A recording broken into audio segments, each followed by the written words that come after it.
Okay, let's do this thing, folks. Fighter Fest, Fighter Fest, Fighter Fest. We got going on this week. AEW Fighter Fest, which then again is like a 4-night thing between tonight, Rampage this week, and next week, and then Rampage next week. So they call it the 4-night Fighter Fest thing and whatnot. So I guess this is night one, and we kick it off in Savannah, Georgia, with the TNT title on the line. I have no idea why this title is even on the line of Orange Cassidy and Warlow, and I'm sitting here to myself saying, is this a joke? But then I need to remember who this company pushes and whatnot. So obviously, you knew Orange Cassidy was going to get a lot of offense against Wardlow, so I really should stop questioning and be surprised by this stuff. I'm sure people would think differently if this was a different company or whatnot, but um, one thing somebody pointed out to me tonight was and I'm surprised Warlord didn't get booed out here because since the people like Cassidy so much, you know, they would turn on Warlow, but they did not. I don't know why Beretta and Taylor out there with a chainsaw for some reason. I don't even know what that was about. Listen, and then Danhausen's out there, and which, by the way, I guess Danhausen is not with Hook anymore. Hook, I don't even know what they're doing with Hook. Hook is just kind of walking around doing Hook stuff, I guess. But yeah, Danhausen, all of a sudden, I've seen this guy kind of switch around from FTR. Now he's back with Cassidy and them. So yeah, what happened to that whole little team with Hook that just kind of quietly disappeared and went away? So what is up with that? But yeah, Warlow won with one power bomb. Surprisingly, he had a power bomb symphony and whatnot. Also I what Warlow did his F10 thing and whatnot. I'm surprised they even had Cass even kick out, which they kept saying he's the first time anyone has ever been able to kick out the F10. Oof, not a best decision right there to do that with. Warlow won, so he was gonna win regardless. But like I said, I really shouldn't be surprised. With Cassidy, especially the way they push him, so shouldn't really be surprised by that.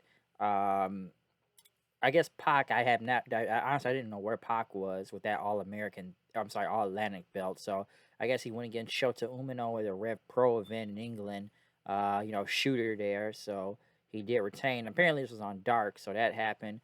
Chris Jericho came out in a suit to basically talk about saying, this isn't Chris Jericho, the sports entertainer or the wizard. This is Chris Jericho, the living legend, and Eddie Kingston superior, and talked about everything Kingston does, his friendships, turn to mole and stuff. You're worse than any curse Danhausen's ever put up. And like, look at everything that's happened, huh? Let's see, Santana is hurt. Brian Danielson is hurt. Ruby Soho, taking out her hand next week is hurt and whatnot. Jericho, called him like you're a mark for a Terry Funk or Nita and Sabu and whatnot. Having this barbed wire match, which let me say this, I think this is ridiculous that they're doing this barbed wire shark cage. Now the shark cage is because Shark Week is next week. Hoo ha ha, Shark Week. So that's why. But I'm like, do we need a barbed wire match like we've seen a blood and guts match? We've seen that Anarchy Rules match that was already bloody and all that stuff and brutal. Like, is this necessary, or is this just trying to garner up ratings right here? Because Jericho, I've had my first barbed wire match, and you say he was 22. Um, Jericho said, Kingston, you won't be facing me. You will be facing the Painmaker, Chris Jericho. I guess is in JPW persona. And Jericho basically said that, the Painmaker is unbeaten in AEW. It's going to be the final saga with Kingston. And you go back to drinking, drugging, depression, whatever you do and whatnot. If you want blood, you'll get it. You're not a liar. You're a loser and whatnot. So one of the better Chris Jericho promos out there, maybe because they don't have like 15 different guys standing behind him. It's not a bunch of goofball stuff or throwing fireballs into people's faces or taking out somebody. This was actually a pretty good Chris Jericho promo, which they did go to Eddie Kingston standing in the back with, I think, Ortiz and Ruby Soho and whatnot. Talk about, say, you bring the Painmaker and whatnot, and you're gonna pay. Next, John Moxley went against Konosuke Takashita for the well, I guess what is this, an eliminator match, or what is this an eliminator match for if he's the champion already? Like, or I'm sorry, interim world champion, or I don't know. That's getting confusing at this point. But yeah, basically, I enjoyed this match. I really did. Now, when it comes to Moxley matches, at this point, it's kind of easy to tell how his matches go. Either somebody's going on the outside of the ring in the first 2 minutes of the match, or someone is going to bleed, mostly Moxley, but end up with Konosuke bleeding. And I've said this for about Konosuke. For the short time I have seen this guy wrestle, I am a big fan of this guy. I like this guy a lot. I think he's really good. And I enjoy him more and more. The fact that especially they rose him up the ranks very fast too to put him against the world champion right now. So I think this was a very enjoyable match. Ended up with Moxie winning with the Bulldog choke though. I enjoy Rigo on commentary by the way. But like I said, I enjoyed this match. Like I said, I watched his match last Friday with Eddie Kingston and whatnot. That wasn't bad also. So yeah, Konosuke Takashita um, continues to impress in a very short amount of time he's been in his company. So he's doing great right now. Christian Cage, obviously one of the best things on this entire show, came out with Luchasaurus to talk about the Varsity Blondes, especially talking about Pillman and Georgia. Like, your dad has done a lot in his business and everything. He's poured blood, sweat, and tears into that ring. But the disappointment he would have in his final contribution to the business was Pillman Jr. Um, Garrison was on the screen and they put him, and I guess, hey, he looks like Jungle Boy. Let's get him. Which Luchasaurus won, of course, and then they beat up the Varsity Blondes and killed these guys. So yeah, they were dead. And which, by the way, the table didn't break the first time. So I am the table, but chokeslam the table through again. But yeah, Christian Cage's promo this week wasn't bad. He could have probably went harder on Pillman Jr., especially on his dad, if they wanted to get that deep, or they could have used anything from the dark side of the ring. Um, and whatnot. And like I said, they could just go with his family.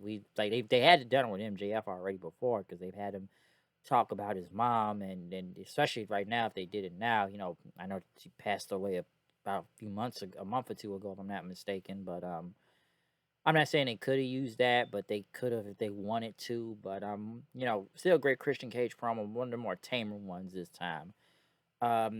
Everrise and Garcia were in the back.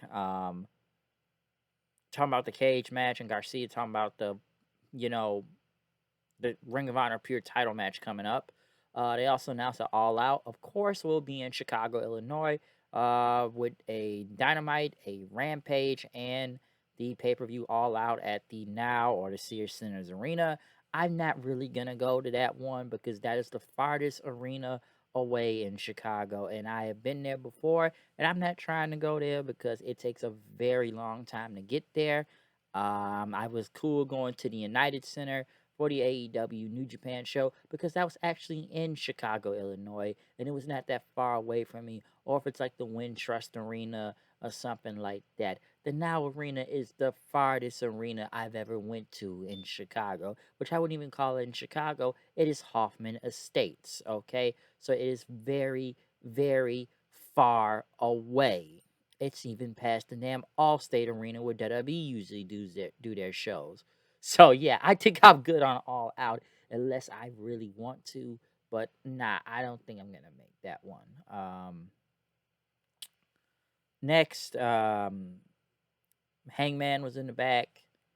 I guess, but the Dark Order showed up. I guess they went to challenge House of Black, so I don't know.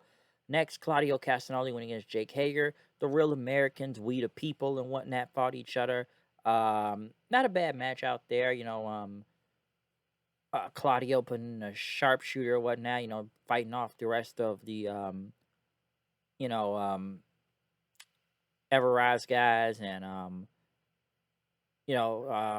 trying not to say Cesaro here, but Claudio, and I'm knocking him down, got another uppercut on him, and then that Rigori bomb onto Hager for the win. So, yeah, Claudio won from there. Not a bad match. Thunder Rosa, I guess she had a match also on Dark somewhere in Japan against a Miyu Yamashita. I guess she beat Thunder Rosa and will get a title shot. And they talked about how I guess she will come to America get a title shot now. And that Thunderstorm is a tag team. Britt Baker, I don't know what happened to Britt Baker nowadays, but Baker was here and gave Thunder Rosa a sandbag, which I think they're a little late on the sandbag joke. I think they should have did it when everybody was talking about it. Like, people know, but I'm like kind of a little bit late on the whole sandbag thing. Serena Deeb went against Anna Jay. As my co-host would say, Serena Deeb wrestled circles around Anna Jay, which that's really no surprise. It's Serena Deeb, or whatnot. Anna Jay, for some reason, went back to her magician cosplay, or as my friend would say, Steven, she's back to being Zatanna for some reason. She's not. I guess she went back to that instead of doing her whole Dark Order persona. She wanted to go back to being Zatanna, magician girl, for some reason. Um, Serena D won. Mercedes Martinez came out then because I think that's kind of thing, lazy booking. Someone would say lazy booking. Yes, let's have Mercedes and deep team with each other just so they can turn on each other last Friday on Rampage that lasted like a week and a half. So yeah, they were a team for like 1 week and then turn on each other. So boom. The baddie section was in the back, probably one of the best things on here.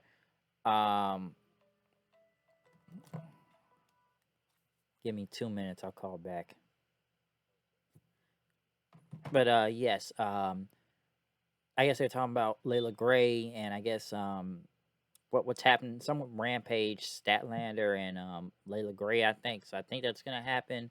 Anna Jay was getting checked on in the back till Tony Schiavone, not Tony Schiavone, but Ruby. Conti came in and say like, you need to make some better choices for your career. In the main event, we did get the Young Bucks, Keith Lee and Swerve versus Starks and Hobbs. Honestly, this is the same match we saw last month at Double or Nothing. So lazy booking right here. The only difference is that they have the Young Bucks in this match. Both of these teams we have seen in this type of match already, or they want to call it Triple or Nothing tonight. This match, what do I say? Can I say it was a spot fest? Of course it was a spot fest, okay? Especially when it got towards the end and it became a finisher fest that I'm not even sure who was going to win at this point. And honestly, I'm surprised Keith Lee and Swerve won the match. I'm happy they won. Swerve hit the double stomp onto Starks, didn't pin the champion, so it could be something there. I thought the Bucks was probably, because the Bucks, they didn't really have anything for them or any type of story with the tag teams right now, or even for the tag team titles, because the Bucks is holding the belts because FTR has 3 sets of tag team title belts, so you don't even know what other stuff they got to go on. I guess well, you already know they're facing the Briscoes pretty soon, but some figured it was going to probably be the Bucks and FTR for all the titles on the line. I probably don't want to see that, given that it's like 3-4 different company belts and whatnot in one. But yeah, Keith and Swerve got the win. I was very surprised to see that. I did not expect that to happen. Spot fest in the end, yes, it was. But I did jump up when Keith Lee and Swerve won, so I was happy to see that. Even though they've been kind of saying that they've been, having problems as partners and whatnot, knowing if they could trust each other. But now they've become the champions. So yeah, that was very surprising to see. Okay. But other than that, this is the night 1 of Fyter Fest for AEW tonight. I don't know very much I could say from this. Yeah, they won. Fyter Fest was Fyter Fest. Okay, like I said, we got new tag team champions and whatnot, so we'll see what goes on from there. Okay, but yeah, that's all I really got to say about AEW this Fyter Fest thing tonight. Like I said, I enjoyed Konosuke and Moxley was pretty good too. Yeah, it feels like really. They had a couple good things on the show tonight, especially in the first hour. I felt like what was going on in the first hour of the show. So some of the stuff I did like. Some of it was just lazy booking at the same time. No, okay. Even Claudio and Swagger Hager there was a good match. So Fyter Fest was okay for night 1. All right. So yes, that is my review of AEW Fyter Fest tonight. So I'm out of here. I'll see you guys later. Peace out.